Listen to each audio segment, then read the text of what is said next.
AEW Dynamite Homecoming did not disappoint. The main event saw Cody face Malachi Black in the latter's in-ring debut for AEW. We also saw Everrise make their AEW Dynamite debut. Miro was in action defending the TNT title against Lee Johnson. We also saw the third labour of Jericho, so lots going on, and we did start with that off with the third labour of Jericho. Chris Jericho versus Juventud Guevara making his debut.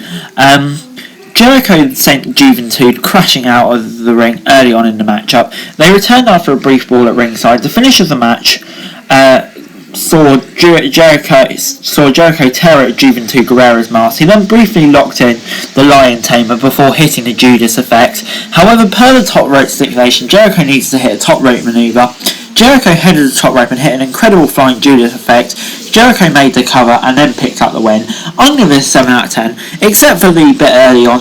Juventud got very little offense in, but still Jericho dominating was good, so I'm going to give it a 7 out of 10. This was quite entertaining, and after the match Wardlow attacked Jericho, and it was announced the fourth labour of Jericho will be Jericho versus Wardlow next week with MJF as special referee. Can't wait for that. Before we got Dasher catching up with Death Triangle, but Pac wasn't there. They were then interrupted by Andrade and Chavo. Just can't wait for Pac v Andrade, to be honest. The Dark Order and Hangman Page lost their big match against the Elite last week. Tony Schiavone was catching up with them backstage, and they said they were going to overcome it before we got Lee Kingston and Allen versus Garcia and Everrise making their debuts. Darby Allin and Garcia started the match off, but Lee tagged in early on. Lee chopped Kingston in the chest. Kingston hit back with a series of strikes before booting Lee in the corner to get in control.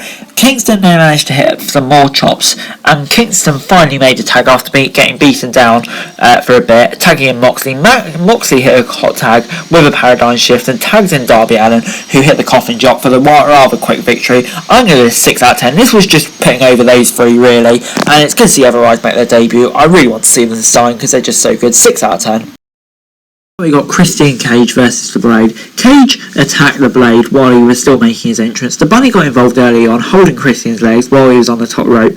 We then saw Layla Hirsch come out and chase the Bunny away ahead of their match later. The Blade took control at that point. He went for a couple of cover attempts, however it didn't work, and Christian hit right back with a move. With the Blade outside of the ring, Christian hit a double axe handle to get in control, and the Blade tore off the top rope. The Blade then took the brass knuckles, but Christian hit them with a spear as he turned around and pinned them to get a pretty easy win. I'm going to give this a 6 out of 10. This was okay, just kind of building up Christian Cage more and more and more. And he is the number one contender now. I just don't know how I feel about it. I really want Kenny Omega versus Hangman Page at All Out, but I guess we have to trust their process. They've earned the trust. Before we got Dr. Britt Baker saying that she became AEW champion Daily's place. She was interrupted by Red Velvet, who gained down to the ring. Velvet said that she wanted a piece of Baker. Velvet reminded the champion that she was on a winning streak, and it was announced that the match would take place on the first episode of Rampage in Britt Baker's hometown.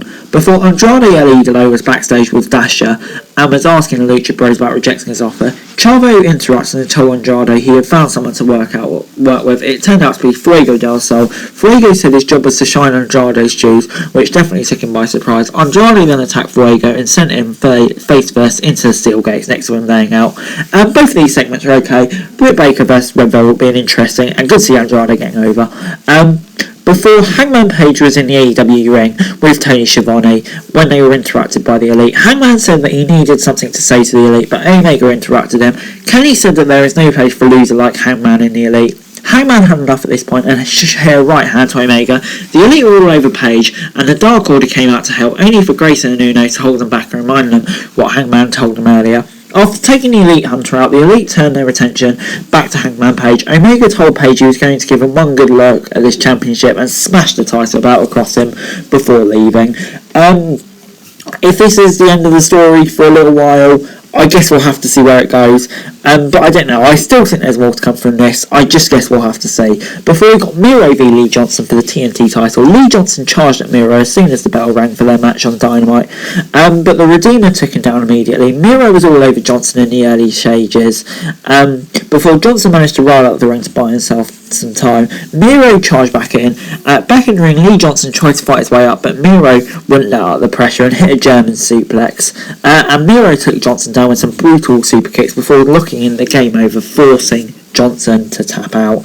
I'm going to give this 6 out of 10. Basically, just your bog standard TV title, defense of the TNT title. A simple win for Miro.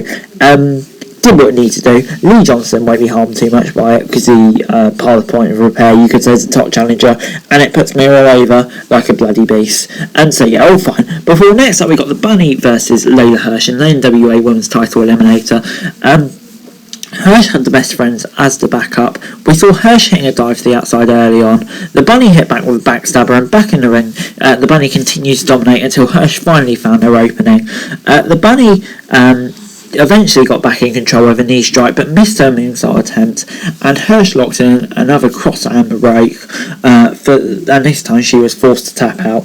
I'm going to give this 6 out of 10. Yeah, the match was okay. The Bunny, I think it was the right result to put Layla Hirsch over, because I just think her character is a bit more hardcore, and I would actually really like to see her with a run in the NWA Women's Title division. Before we got Malachi Black versus Cody Rhodes in the main event. Malachi started the match strong, forcing Cody Rhodes to reach the bottom rope.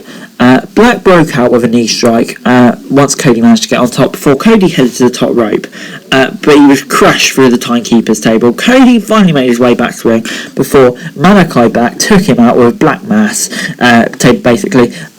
Black then covered Cody, and it was all over that quickly. It kind of reminded me of Brody Lee on Saturday Night Dynamite when he won the TNT title. This was just great. And then after the match, Cody was being seen by the doctor. Tony Schiavone made his way down to the ring. Cody said that when he started wrestling, he only wanted to win titles. He added that his goals had changed and gingerly made his feet. He then was leaving his boots in the ring before Malachi Black came in and absolutely destroyed Cody once again. I don't think this is Cody retiring. He's obviously going away for a bit to film the Go Big show. But yeah, this was really good to write Cody off for a bit and put Malachi back as an absolute monster. So this was very good. I'm going to give it an 8 out of 10. Overall this week, AEW Dynamite gets a 7 out of 10 from me. I really enjoyed this show, to be honest, from top to bottom. Lots of good bits on there, including the main event, and of course the Labour of Jericho's, and then the stuff during the middle of the show was just solid, consistent, and everything you really want from a TV show, to be honest. But anyway guys, that's it for the video. Thanks very much for watching. Remember to like, share, subscribe, leave your thoughts, comments down below, follow me on Twitter, link in the description below for daily wrestling news, and subscribe to my channel on the screen right now, that'd be greatly appreciated. Thanks very much for watching. Peace.